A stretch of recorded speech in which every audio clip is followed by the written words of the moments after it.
Hello and welcome to the Modern Compliance Podcast, the podcast where we talk about hot topics in the compliance industry and we share stories of other compliance experts who are going through the exact same things as you. So let's see what today's hot topic is.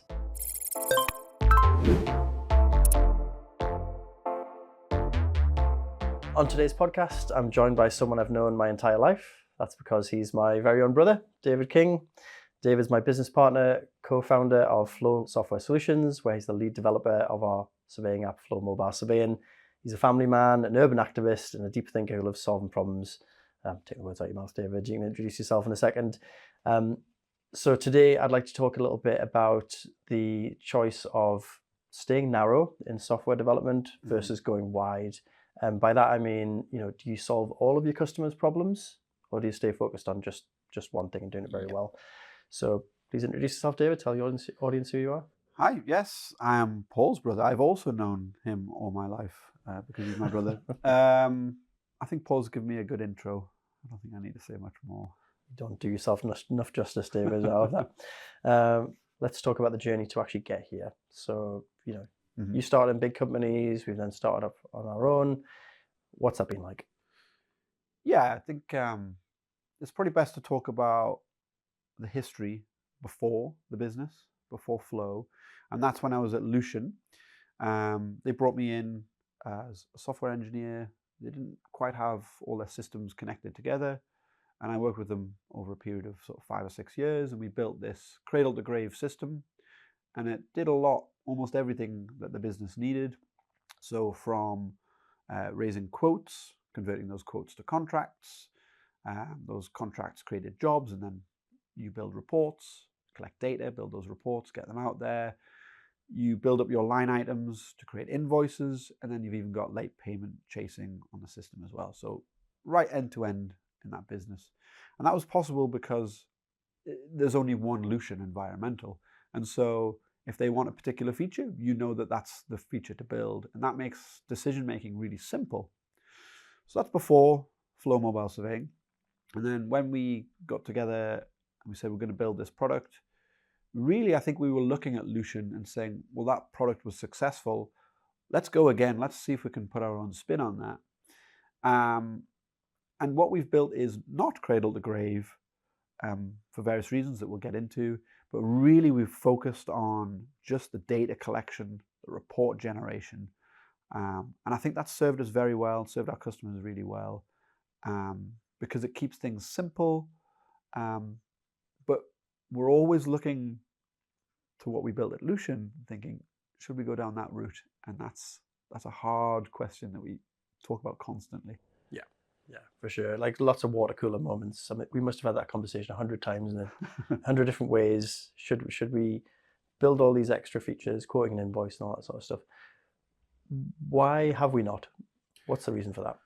Well, that's a complicated one. It's complicated, but it's also simple. I think certainly in the software world, there are a few sort of schools of thought about how configurable and complex you build your product. One school of thought is you have settings and features, and you let your users configure every single little feature of the product, and that can get quite complicated because they might interplay in ways that you don't necessarily understand. On the other end of the spectrum, on the other camp, you have sensible defaults. So it does one thing and it does it well, and there's not much to change. I am firmly in that camp, and I think you are similarly. So to come back to the question of why haven't we built the cradle to grave, and why have we focused on one product, it's actually kind of like a similar situation where if you have a product that just does one thing, it's easy to describe, it's easy to market and sell, it's much easier for our support team to support, especially without all those configuration and settings. I mean, you'll have experienced this, I know. Yeah, for sure. Like when I've worked in tech support, there was nothing worse than supporting a product with tons of features and settings, because you've got a huge amount of different variations that you can work with there. Crazy bugs will come out in all sorts of mad ways. Or you've got this setting turned on here and you've got this setting turned on there. We've never had that configuration before, therefore there's clearly an issue here. Yeah, it can become a bit of a nightmare to support, and the learning curve for support is actually a lot higher as well. That's the other thing. So we have an ongoing joke in our office, don't we, that we've never had a settings page, and sometimes we'll fight for the settings page, and we should have a settings page for this, and then David tells us why we shouldn't have a settings page. That's generally how the conversation goes. Yeah. Yeah. Will we ever have a settings page, David? I'm not going to commit to that answer. Maybe. I'm going to take that as a maybe. So yeah, I think that sums it up quite nicely. And as well, like, it is quite easy to sort of look backwards and say we made the correct decisions looking at what we have now. But we are well known for our good tech support, our good support. We have a lot of, in fact, we have entirely 5-star reviews. Our customers are happy. We can support them well. Our team's happy as well. And I think a lot of that comes down to the simplicity of the product. And that comes with its disadvantages, obviously. But I think one of the other things to talk about is, I think everyone understands the product that we have. It's data collection, it's report generation, it's very, very simple job management. And that's just because you kind of have to have some extra data there for building those reports. So it's actually still just report generation. But if you do look at, say, okay, what about quoting and contracts and then in invoices? Well, our customers are going to have different features that they want, different tax codes. We've got customers in New Zealand, Australia, South Africa. Do we have to handle all of that? That sounds quite complicated. And then I think the other thing, especially when you talk about invoicing, is our customers won't necessarily just do asbestos surveys or HVAC surveys. They will do other services as well that they will invoice separately. And so then the question becomes, well, should we expect our customers to bring all of their invoicing to the platform, or do they already have something like Free Agent? And so actually, when you look at the competition, the competition is no longer surveying companies. It's companies like Free Agent or the big job management systems where they're looking at, scheduling and, your van checks and safety checks and your qualifications and things like this. It gets very, very complicated. And it's not to say that we couldn't do those things. We are capable, but the amount of work there is enormous, and the competition is well established. They have great features. And now that we have 300 plus customers, we're going to have 300 different expectations of what that should do.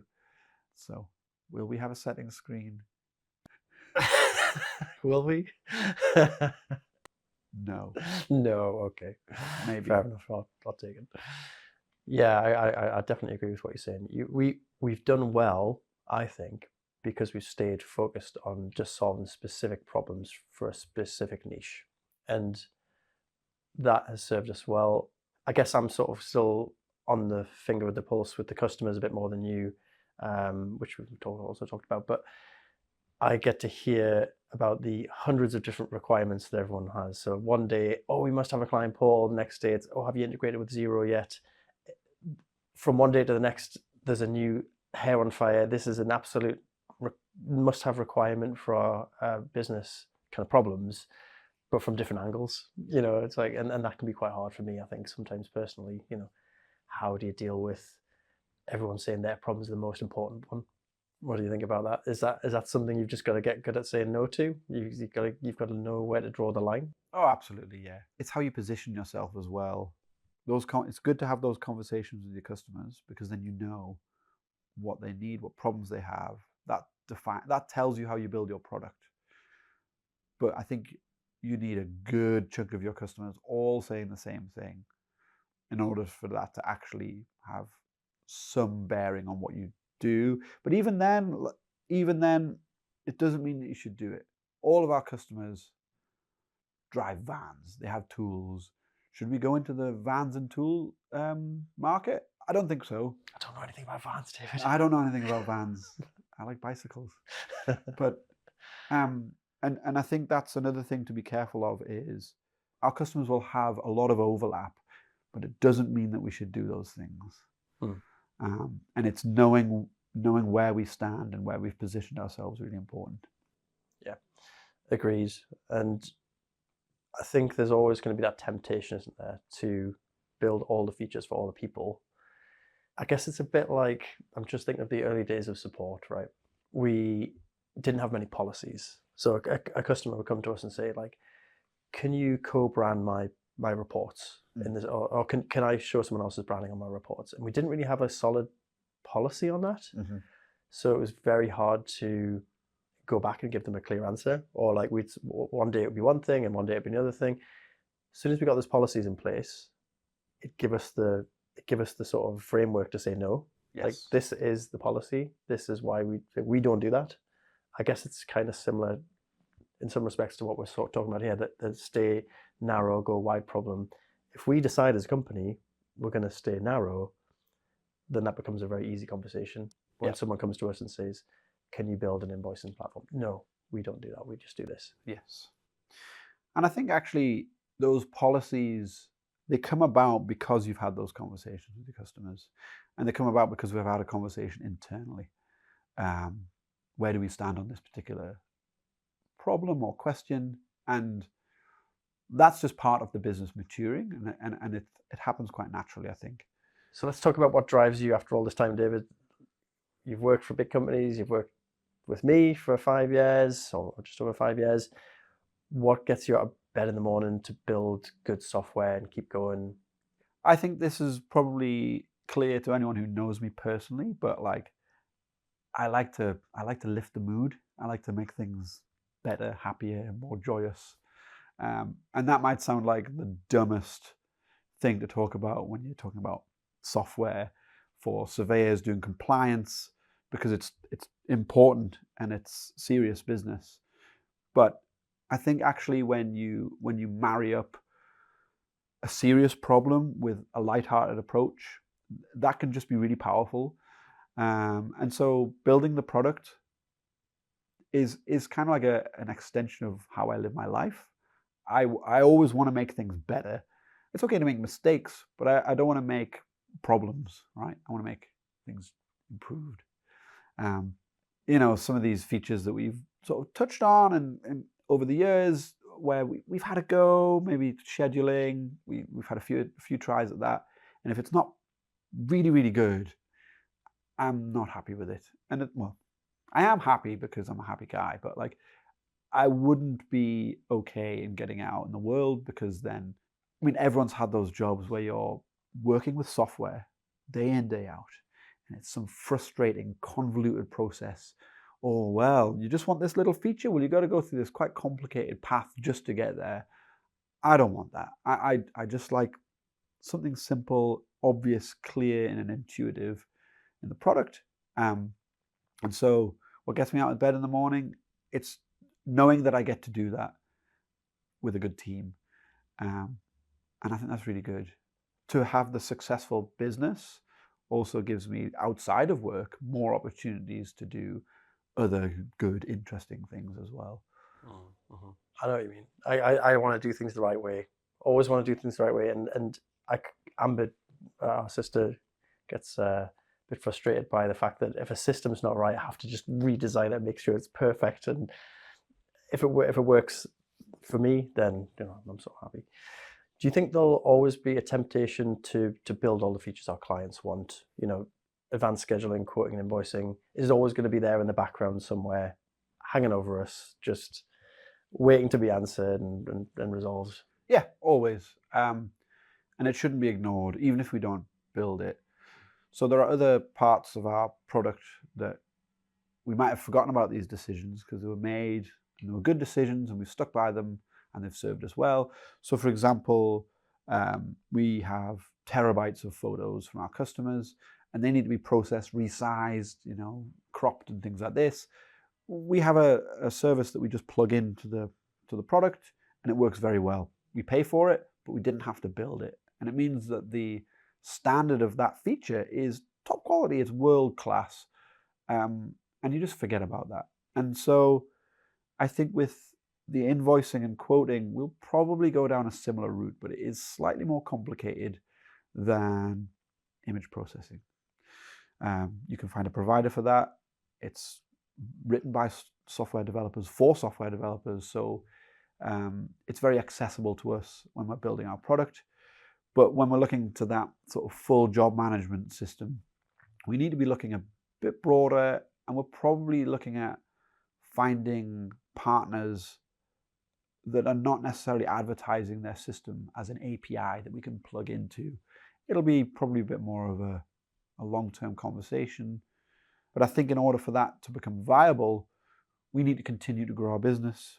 We need to really sort of get our foothold in, have a moat around what our product is. And that means that when we're having those conversations, that it's a conversation that shouldn't be ignored, because it will benefit both parties very, very well. I like to talk about the moats as well. That's really interesting. There's always a temptation, I think, to step into field service management, because the job management that we offer, it's like you say, simple, but we could go one step further than that, and it's all about the tracking of vehicles, making sure this person has the right qualifications to go to this job, all that sort of stuff. I feel rears its head more than the invoicing and the quoting. And there are lots of great companies out there, Big Change, JobLogic, who do field service management very well. And they also do some element of reporting, so that it feels like it would be a very easy step into that world. Yes. Do you agree? I think it's a very tempting. It's tempting. Not path. Easy technically, by the way. I don't think it would be easy technically, because the moment you do that, the comparison will be drawn. Why should I use Flow and not JobLogic? And so we'd have to be as good as for our customer base. Obviously, they have a much broader set of verticals that they tap into, whereas we're a bit narrower. So maybe the fact that we have a narrow set of verticals, maybe that gives us an advantage in that comparison. But once that comparison starts being drawn, then it becomes harder and harder to say no to building more features. And that's not necessarily a good thing. So I don't know. The other thing to mention is, with a lot of the field service management products out there, they do not do reporting nearly as well as we do. And that's not to like, poo-poo in the competition. I'm not poo-pooing the competition, because they have a big, complicated problem to solve. Yeah. And reporting is only a narrow part of that. And so I think for us, we can keep improving that. And there's so much more to do. I mean, you know this, to improve the data collection, the report generation, and the customization of those reports. There's so far we can go that eventually, I think our product will be hard to ignore for those existing field management companies, because they might say, oh, actually, we can plug this into our product. And then they become, better for that integration. So that's probably the path that we're looking at. But the temptation is there still to do the scheduling, to do the job management, and to just compete, because then you get a smaller slice of a much bigger pie. Yeah, the market size of these companies is huge, isn't it? Yes. You're talking about plumbers, electricians, people who go out and do a job, as opposed to what we've focused on, which is, someone where the report is the product. Yes. Like an asbestos surveyor, the report is the thing that they're selling alongside their experience, right? Yeah. But I find recently, the more customers that we bring on board, the more times I get asked things like, oh, could you do like a vehicle checklist? We need to check our vehicles every week, month, or something like that. And I was like, yeah, technically, no problem. I could create you a vehicle checklist. Is it the right thing to build? Probably not, because that vehicle checklist it really should be against a user or a vehicle, whereas all of our systems geared towards jobs. Yeah. So what's technically possible isn't always what's the right thing to build. Like, another thing is like, cool, can you build me a quote template? You've got most of the data here already. Can we just put it into a quote? Yeah, it's tempting. We could do it, but should we? I don't think so. It's funny. It's almost like we've had this conversation before. Many times. Yeah, actually, like, you're kind of reminding me, but that's broadening the product takes us away from our ICP, which is the ideal customer profile. And so this is something we've talked about from day one, which is like, what kind of customers do we want? What kind of like templates and reports should we look at? And it can be quite easily defined. It's customers who create surveys and reports, and that is their main product. So that's what you give to your customer at the end of the day. So our customers should do that. Which sort of templates and reports should we look at? Anywhere where there's a legal sort of requirement. So, asbestos is a great one. A lot of the HVAC templates that we do are also very good. And then the third part is where there is a repeating element. So if you found hazardous materials, they should be resurveyed, 3, 6, 12 months later. Together, those three parts make up our ideal customer profile. And that's really important because it means that our customers are stable. So the repeating work means that they're probably going to be around next year to do that work again. The fact that there's a legal requirement means that we can build a high quality report template to a standard. That's very, very good. And the fact that it's our customers' output is a report means that our product becomes very valuable to them, and it's critical to the operation of their business. So to broaden the product wider into field service management, and we're looking at vehicle checklists, and we're looking at scheduling and routing and vehicle route planning and things like this, well, that kind of takes us away from that ICP, maybe too much. And I think at that point, the product is not serving our customers as well as it should be. And so I think that's something we have to keep coming back to. And that's, in a way, that well-defined customer profile is what has prevented us from going too wide. I don't know what you think about that, Paul. I agree. Yeah, no, for sure. I don't know if you remember early days in the company, we spoke to a chap, I'll not mention his name, but he previously built and sold a company that is very similar to ours. And he gave us some advice, and he said, if I was to go again, well, first of all, he talked about image processing, like solve that from the outset. Imaging processing is a nightmare. But he also said if I was to go again, I would not let customers customize their templates. I don't think he actually meant that. I think what he meant was I wouldn't deviate too far from that standard. I think that's what he was getting at. So the way that we do it is we build templates off the back of the standard, and we can't go too far wrong. I think that's been a good choice, a solid choice that served us well. Where we run into problems is where we build a vehicle checklist for this person, and this person wants something different, and then suddenly we've got a huge library of templates that support has to support, and they have to then have knowledge of everything. And it's just too much. Whereas I think if we have a single standard that we build from and customize slightly, I think that's what this chap was getting at, is that that's a lot easier. That's a much more enjoyable business to run. And I think we've done quite well there. So yeah, that's why I think about it. What do you think are the trade-offs then? So if we stay narrow and we do the data collection and reporting really well, what are the trade-offs there? I mean, I was thinking maybe we don't attract the bigger customers. Yeah. Maybe we only sort of serve the smaller end of the market, or up to a certain size. Is that the trade-off? Oh, certainly. Yeah. I think without this sort of higher level view of a large workforce, so if you've got 3 surveyors, it's very easy to just know who's doing which jobs and when. 4, 5, 6, it's still okay. But as you grow into 10, 20, 30, 100, 200 surveyors, it becomes very complicated to manage the workload. And that is a problem that we have not yet figured out. We've not yet solved that. And because our customers, we've got a good product, our customers, their businesses improve through our product, and they have more revenues, they grow, they tend to grow into pain. And that's something we have to try and figure out, is how to have our customers grow into a product that is mature enough to handle their business as well. And like you say, those sort of enterprise size customers, we're not necessarily on the radar for them, which is a shame because the ICP is still correct. They're doing, legally mandated work. The report is their product, and there's a repeating element to it. So they're the perfect customer, but in a way there's kind of a fourth part, which is, and they're small enough to use our product. And so that's something we have to solve if we want to properly service our customers' needs. But I'm not sure that necessarily we are the ones to do it. I've started to realize that isn't necessarily correct. So that's what I used to think too. Okay.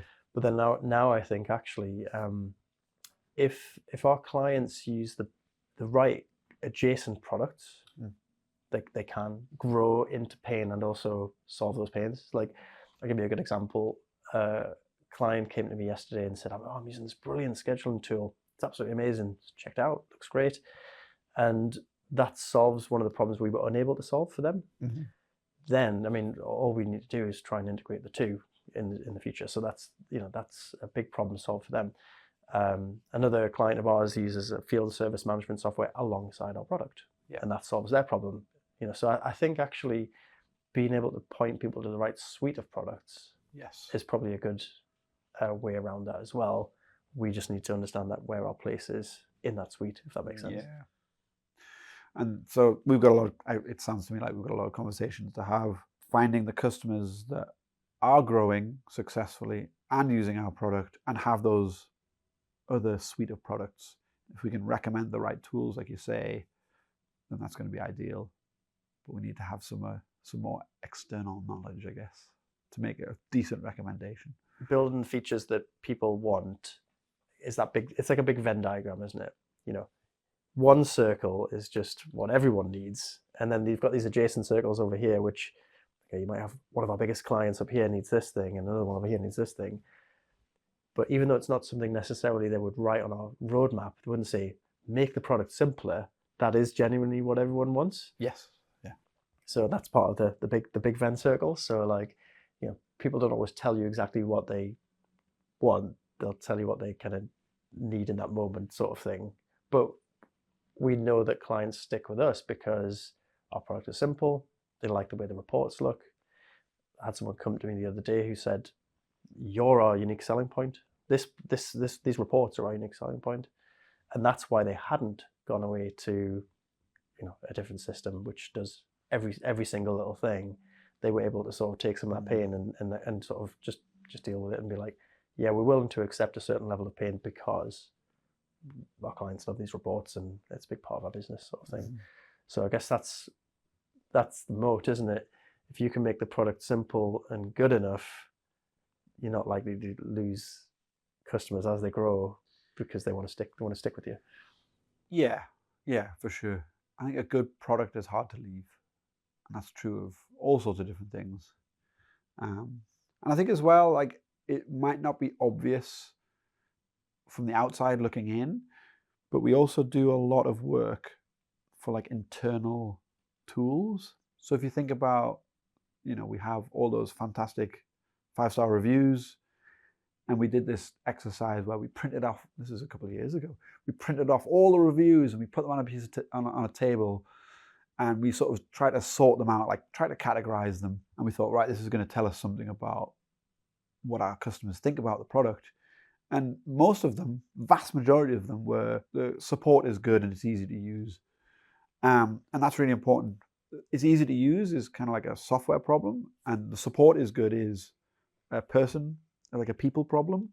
And so we do spend a lot of time in the product building tools for the tech support team, for the sales team, for the marketing team, that make it, we said earlier that we don't have a settings page. We do have a settings page, but it's hidden and only we can use it. And that's really important because it means that, like, instead of our customers finding the settings page and tweaking some things and not really understanding the side effects, maybe you get what you want, but sometimes you don't. And I think that can be really frustrating sort of experience. So to make the conscious decision to hide that, and the answer is you pick up the phone or you send us an email, you speak to Mark or Jana or Evelyn or Andrew or you or me, if you're lucky. We can change that, but we'll also talk to you about it, our customers about it. And it's just a really good opportunity to get things just right.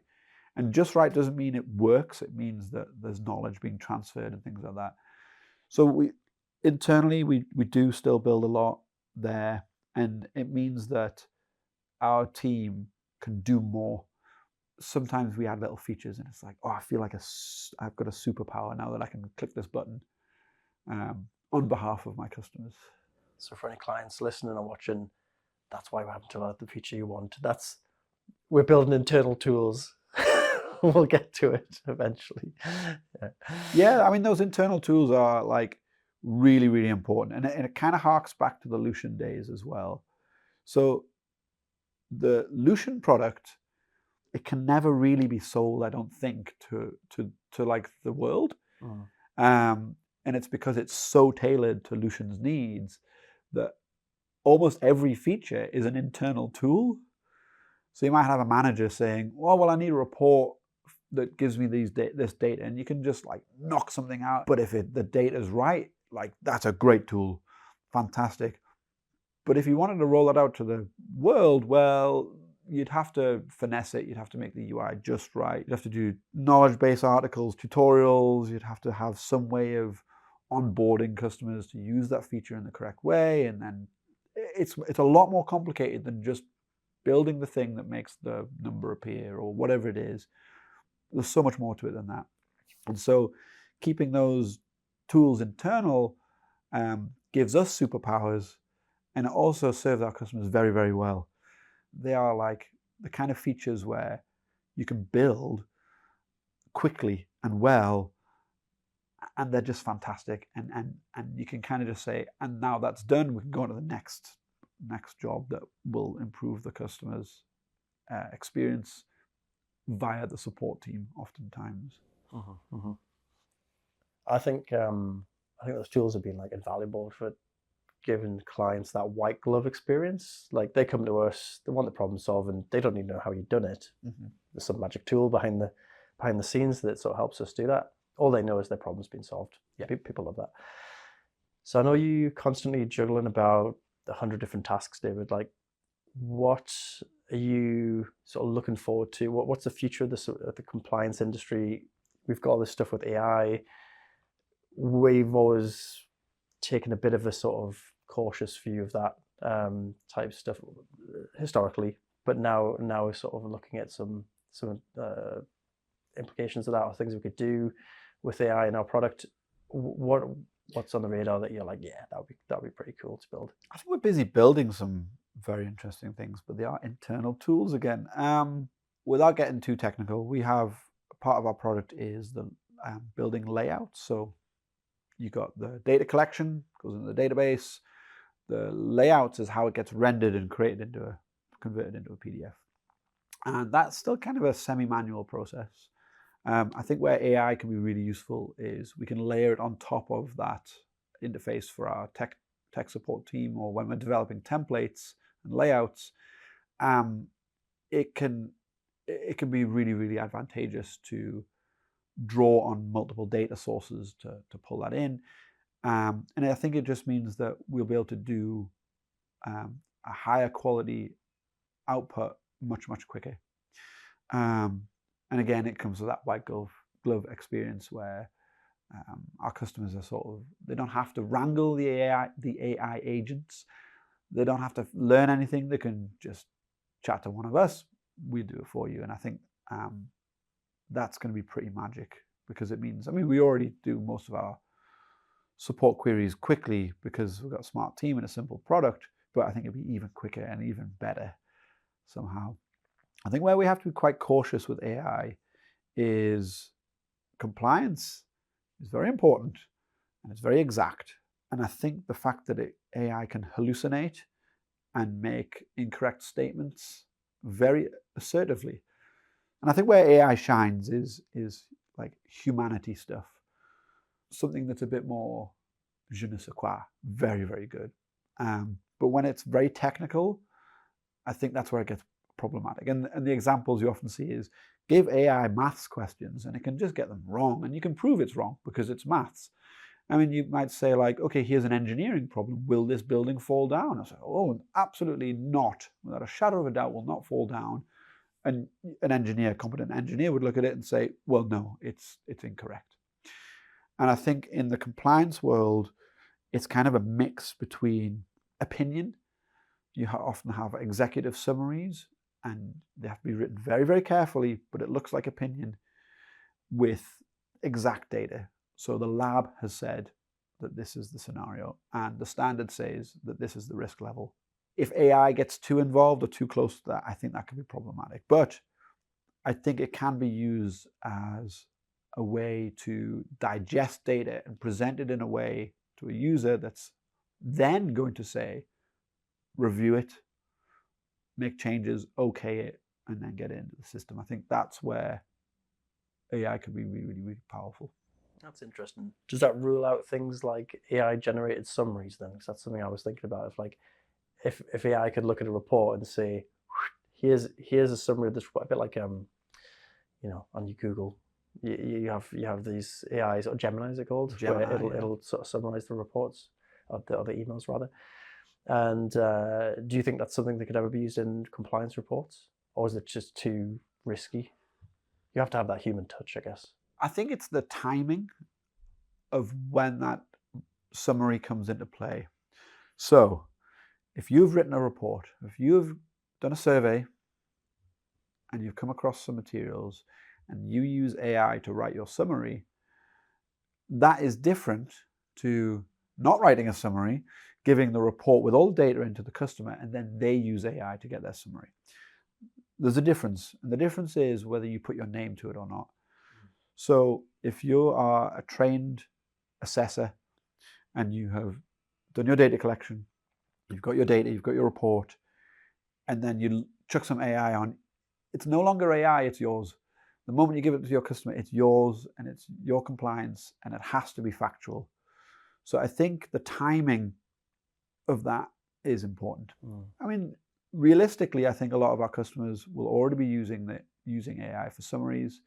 And I would hope that after doing the survey, generating the summary, they would think about it and they would review it and they might edit it, make changes, and so that it was a truthful reflection of the report.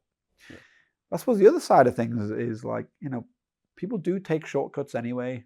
We all do. We use heuristics to simplify. I mean, you've got a survey of a huge building, a school or something, and you've got thousands of data points. How do you write a brief summary? I mean, you have to write some shortcuts there. And so in a way, the summary can never be a truthful representation of all the data. Only all the data can be the truthful representation of all the data. Yeah, it feels like it might also make surveyors a bit lazy as well, because there was an article about I think it was students who, like, some of them had used AI extensively in writing their dissertations or whatever, and some hadn't. But the ones who hadn't had a much better understanding of the topic in the end. The ones who had became very lazy, and that they just trusted that the AI was doing the correct thing and writing the right thing. But actually, that wasn't always the case. So I can imagine there is a danger there. I'm not in a hurry to introduce AI summaries by any means, but it's just something in the back of my mind. I'm often thinking about, like, what are the applications of this? And we've thought of some great ones, but it always has that last 10%. Like, AI does 90%. You have to have that last 10% human touch just to make sure that it is correct. But yeah, I can imagine there's lots of legal implications as well. Oh, no, it wasn't me. I didn't write this. It was the AI. So I just want to ask one last question, David. How different would our company be right now if we hadn't chosen to stay focused on the data collection and reporting, and instead we built all of the features our clients had asked for? What would we be right now? I think we'd be quite stressed, actually. But the product, we probably only have 1, 2, 3 customers, and it'd be big. Yeah. And we would be beholden to their requirements. And I don't think that would be a particularly interesting business to be in. I don't think we'd have an interesting product. And I think it would be kind of a grind, if I'm honest. You think it wouldn't be as enjoyable as the business we have now? I mean, obviously I'm going to enjoy spending time with you and the team, but like, no, I don't think it would. I don't think it would, because it would just be a case of, what do you need? Right, let's figure it out. Let's just build it. And like, I don't think we'd have that much creative control. And I think without creative control, you probably make something quite bland, actually. Yeah. I think if a customer was paying you hundreds of thousands of pounds a year, they would feel like they had to get a lot for that, in the sense that, like, you are, yeah, like you say, you are beholden to me. You know, we want you to develop these things. Why are you not doing this? Mm-hmm. It's a bit like the reason why small companies can have like micro company accounts, because if they didn't, if their biggest client could see that they're their biggest client, they would have loads of leverage, and basically say, we know we're your biggest client, therefore, like, you have to do these things for me. But that's why small businesses don't have to have full company accounts. Did you know that? I did not know that. Yeah, I agree. I think we've gone the right way. I love having lots of small companies who love using our product, and we have lots of cool conversations, find out what their problem of the day is. It's always fun. Well, thanks for the time today, David. I really appreciate the interview. I hope we keep going from strength to strength, and I love working with you. We absolutely will. And it's been nice sitting here with you instead of sitting in the office with you. Cheers.